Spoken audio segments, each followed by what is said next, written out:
Hello everyone. So here I'm just going to do some quick revision on the study of nonlinear forces and how we can find the net force. So remember that a force is a vector, so we will draw it as an arrow because it has both a magnitude and a direction. So forces have both magnitude and direction, and this magnitude means the value of the force in newtons, and the direction is to where we are pointing this force, and that's why the force is a vector. It can be represented by this arrow. The length of this arrow gives us the magnitude, while the angle that this arrow makes with some given axis can give us the direction. So let's just fix this and say that we have an oblique force, so we can talk more about the direction as well. So the direction, as we said, is given with respect to some given axis. So I can draw here the x-axis and say this force makes an angle of theta with respect to the x-axis. Now, we study net forces when we have more than one force exerted on one object. So if we have more than one force exerted on the same object,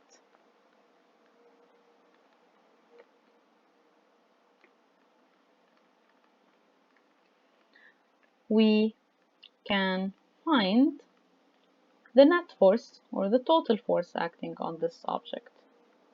So let's consider, for example, a box.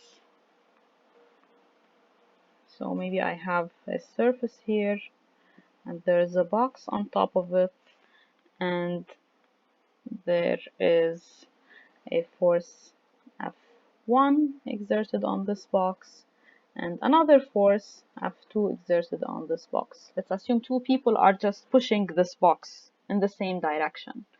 Now, if the two forces have the same direction, then F net, which is the sum of these two vectors, will be just the sum of the magnitudes. So the magnitude of the net force will be just the sum of the two magnitudes of these two forces, because we have the same direction. So the forces will just add up. Now, if the forces have opposite directions, so let's say I have the same situation, a box on a surface, but now these two people, let's say, are pulling the box in opposite directions. So it's the same magnitude, let's say. So now, since the forces are opposing each other, here F net will be the subtraction of the two forces, right? Because they are in opposite directions. If they have the same magnitude, then they will even cancel out. If F1 and F2 have same magnitude, F net would be equal to 0 because the forces would cancel out. Now, these are the two simplest situations, but what if we are exerting oblique forces which are not linear on this box? So let's say someone is pushing horizontally, while let's say the other person is pulling up. What is the net force in this case? So to find the net force, we either use a graphical method or a calculation method. Now, usually when you are required to find the magnitude of the force, you would have to do the calculation method. But it's also good for you to know the graphical method as well. So if I have this box and we have these forces,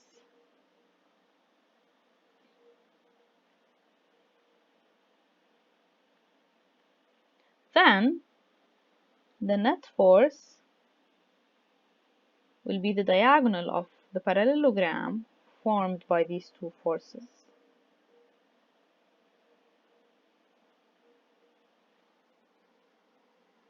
So the net force is the diagonal of the parallelogram formed by these two forces. Now, to find this net force by calculation and get its magnitude and its direction with respect to the x-axis, what we can do is that we can draw the two forces. First, we draw them from the same point.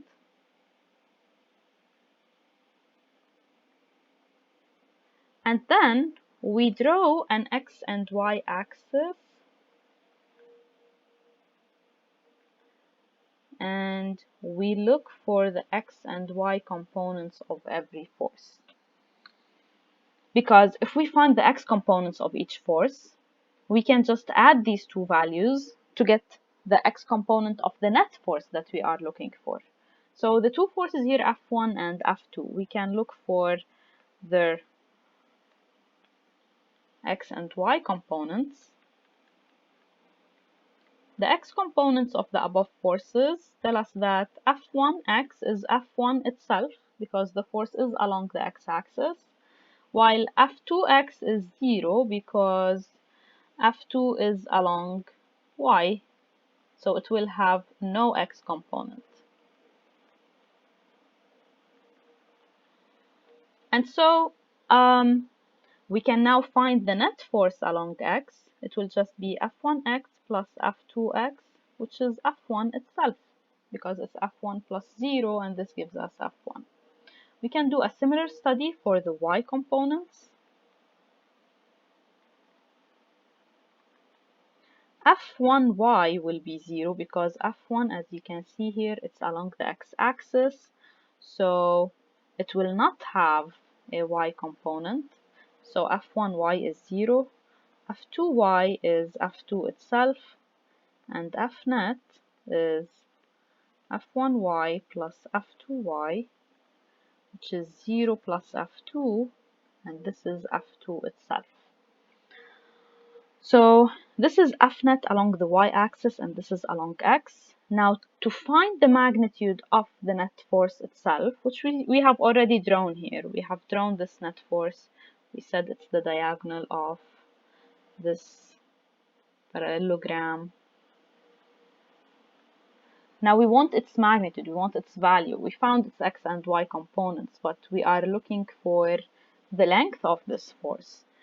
Fnet can be found, its magnitude can be found from the x and y components. We just say that it's F net along x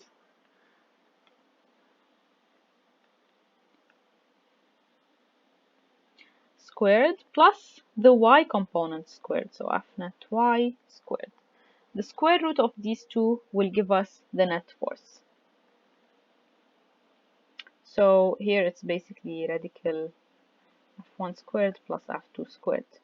Let's say that F1 is equal to 1 Newton and F2 is equal to 1 Newton. This would be radical 1 plus 1, which is radical 2, which is 1.4 Newtons. We can find the direction of this net force by finding the angle theta it makes with the x-axis. Tangent theta is equal to F net y over F net x. If we substitute these will be 1 over 1, which is 1. So theta would be 45 degrees. This is the direction of the force. It makes an angle of 45 degrees with respect to the horizontal. So we can use this to find the net force, its value, its magnitude, and its direction.